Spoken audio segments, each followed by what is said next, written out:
فأنا ناصح لإخواني بالصدع بالحق تبيض وجوههم. السكوت في مسألة الحزبية يضرها، فاصدع بما تؤمر وأعرض عن المشركين.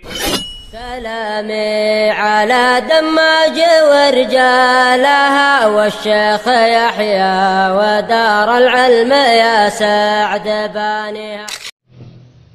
Bismillahirrahmanirrahim. Alhamdulillah hamdan katsiran tayyiban mubarakan fih kama yuhibbu rabbuna wa yardah. Wa asyhadu an la ilaha illallah wahdahu la syarikalah wa asyhadu anna Muhammadan 'abduhu wa rasuluh sallallahu alaihi wa ala alihi wa sallama tasliman mazida la nabiyya ba'dah. Ikhwani fillah hafizakumullah jami'an. Kita lanjutkan masih pelajaran seputar penyebutan contoh-contoh berkaitan masalah hadis dikatakan apa? Syadzah dan semisalnya. Naam. Sekarang kita masuki halaman yang ke-62. Halaman 62 bawah itu. Misalan salis contoh yang ketiga. Waradat ahaditsu muta'addidatun lakin laysat fil Bukhari wa Muslimun fi nahyi an lubsiz dzahab al-muhallaq. Perhatikan ini. Itu kan? Naam. Datang hadis-hadis yang sangat banyak, berbagai macam bentuknya. Akan tapi datang tersebut, hadis tersebut tidak ada dalam Sahihain. Paham ya? Tidak ada dalam Sahih Bukhari, tidak pula pada Sahih Muslim. Nah, tentang larangan memakai emas yang melingkar. Paham ya? Cincin, kalung, gelang, paham ya? Nah, misal khatam, musliwar, wa nahwi seperti cincin, ataupun kalung dan yang semisalnya. Melingkar enggak itu semuanya? Melingkar. Wa waradat ahaditsu ukhra, dan ternyata datang hadis-hadis yang lain fi sahihain ini. Hadis lain tapi adanya dalam sahihain. Wa ghairihima, dan bahkan yang selain keduanya juga ada. Tadullu ala jawazi lubsiz dzahab al-muhallaq, yang menunjukkan atas bolehnya memakai emas yang melingkar. Apa maksudnya ini ya? Misal contohnya ma fi hadis Jabir radhiyallahu anhu, yaitu yang ada pada hadisnya Jabir radhiyallahu anhu, anna Nabiy sallallahu alaihi wasallam amara an-nisa an yatasaddaqna, bahwa Rasulullah sallallahu alaihi wasallam merintahkan para wanita agar mereka bersedekah. Faj'alna yulqina khawatimahunna, akhirnya mulailah mereka melemparkan cincin-cincin mereka. Cincin melingkar enggak? Cincin melingkar. Wa khurusahunna fi thawbil Bilal. Khurus ya semacam kalung dan misalnya hewanam di pakaiannya Bilal. Jadi suruh mengumpulkan di situ. Summa anna Nabiy sallallahu alaihi wasallam lamma ra'a ar-rajula, kemudian juga Rasulullah SAW ketika melihat seorang lelaki alladzi alaihi khatamudz dzahab, ya, yaitu laki-laki tersebut barakallahu fi memakai cincin terbuat dari emas, akhadahu wa rama bihi. Rasulullah mengambilnya langsung melemparkannya. Wa qala ya'midu ahadukum ila jumratin minan nar fayulqiha fi yadihi. Naam. Nah, salah seorang di antara kalian justru menyandarkan kepada barakallahu fikum apa istilahnya itu? Bara api dari api neraka. Fayulqiha fi yadihi. Kemudian justru engkau meletakkannya, atau justru dia meletakkannya di tangannya. Maksudnya laki-laki yang pakai emas tadi itu. Ini kan istilahnya kan larangannya kalau kita telusuri kan istilahnya kalau untuk masalah secara globalnya emasnya kan dilarang oleh laki-laki. Perempuan bebas. Perempuan bebas, mau yang melingkar enggak melingkar silakan. Faminal ulama man qol, perhatikan ini, sebagian para ulama ada yang mengatakan inna nahya 'anil dzahab al-muhallaq hujjah yu'mal biha. Bahwasanya larangan mengenai memakai emas yang melingkar itu adalah hujjah, diamalkan dengannya. Berarti dilarang itu loh istilahnya. Perempuan pun enggak boleh itu loh, paham ya? Wa minhum man qol, di antara mereka ada yang mengatakan inna nahya 'an lubsiz dzahab wal muhallaq syadzun la yu'mal bih. Sesungguhnya larangan mengenai memakai emas yang melingkar itu adalah larangan tersebut adalah syadz, ganjil. Menyendiri, la yu'mal bih, tidak diamalkan, berarti boleh. Apa itu ya? Paham belum? Li'annahu yukhalifu ma sabata fi sahihain, karena riwayat tersebut menyelisih apa yang datang dalam sahihain. Sahihain Sahih Bukhari dan Muslim ya. Wa gharihima, dan selain keduanya, min jawazi lubsiz dzahab al-muhallaq, yaitu mengenai diperbolehkannya menggunakan atau memakai emas yang melingkar. Wa hadha huwa alladhi salakahu Syekhuna Abdul Aziz Ibn Abdullah Ibn Baz. Dan inilah yang pendapat yang apa? Yang syekh kami berada atau berjalan di atasnya. Dalam artian pendapat yang dipilih oleh Syekh kami yaitu Abdul Aziz bin Abdullah bin Baz. Berarti Syekh Ibnu Utsaimin ternyata murid daripada beliau juga. Naam. Wa minhum man qala, di antara mereka ada yang mengatakan innal ahadits al-waridah fi nahyi fi awil amr. Ada yang rinci seperti itu. Bahwasanya larangan tersebut itu dulu larangannya benar, tapi di awal-awal permulaan. Hina kana an-nasu fi dhayqin wa fi shiddah. Yang mana waktu itu ketika manusia berada pada keadaan yang sempit dan juga genting.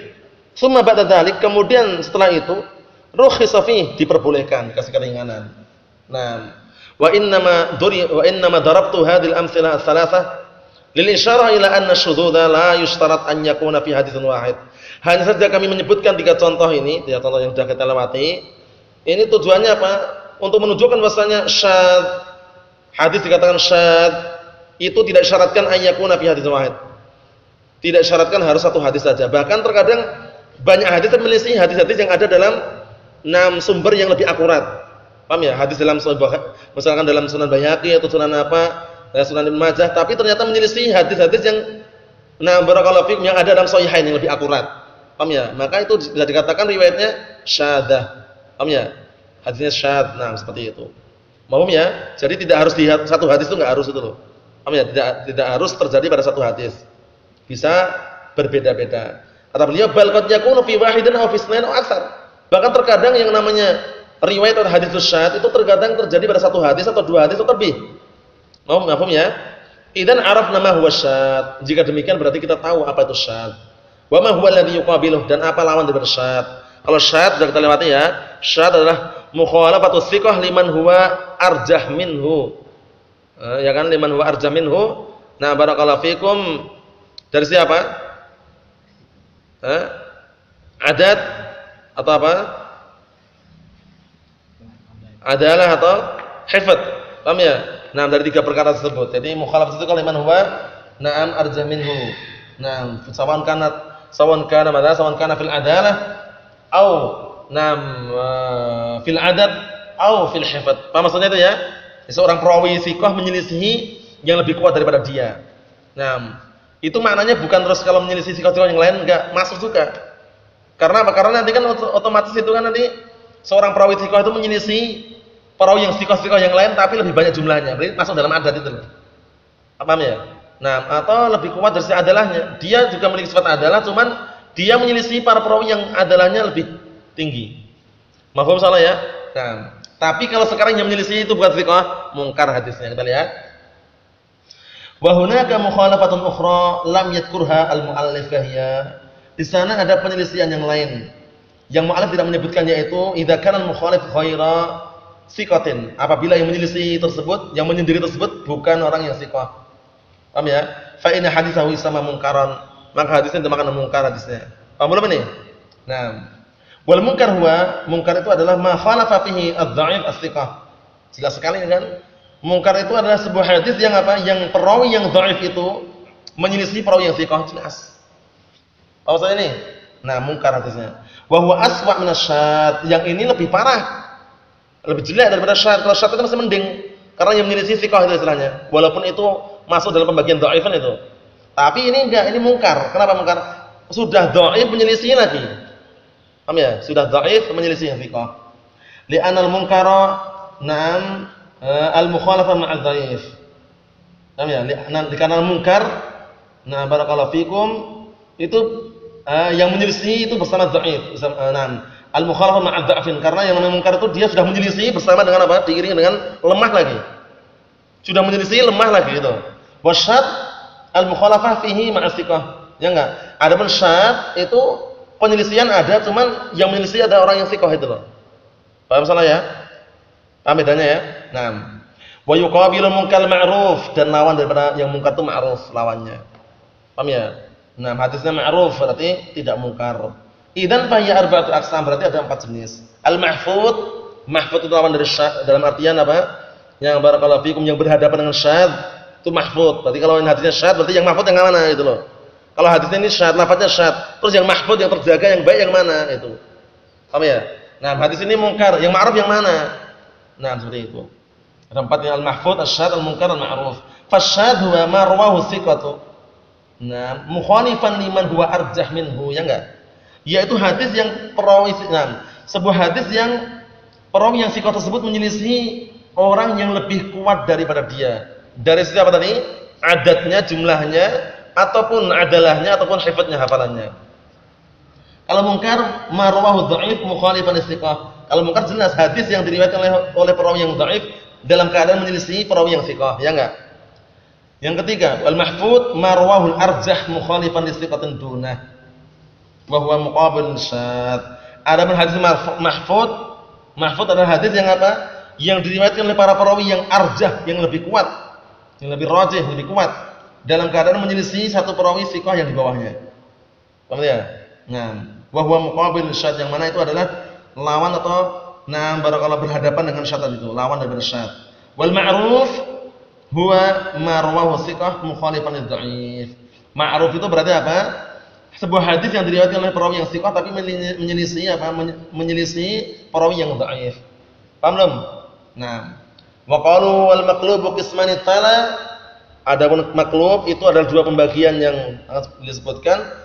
Hadza takmilatun lil bait. Ini adalah penyempurna terhadap pantun puisi ini. Yakni tala fi dzikr syadz. Nah, maksud beliau menyebutkan dalam penyebutan syadz. Lakin hiya laisa laha ma'nan. Pada asalnya maqlub itu sendiri tidak memiliki makna.